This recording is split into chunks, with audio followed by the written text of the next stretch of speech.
Good morning. We're going to do a cold start video of the 76 Ford F150 with the 460 V8. I just want to show you that the motor is absolutely stone cold. It has not been started this morning. Manifolds are completely cold. I can put my hands on them.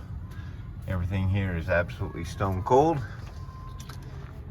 So we'll come around here.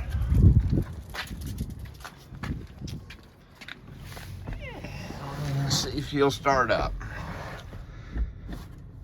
On this truck, I pumped the gas once to set the choke.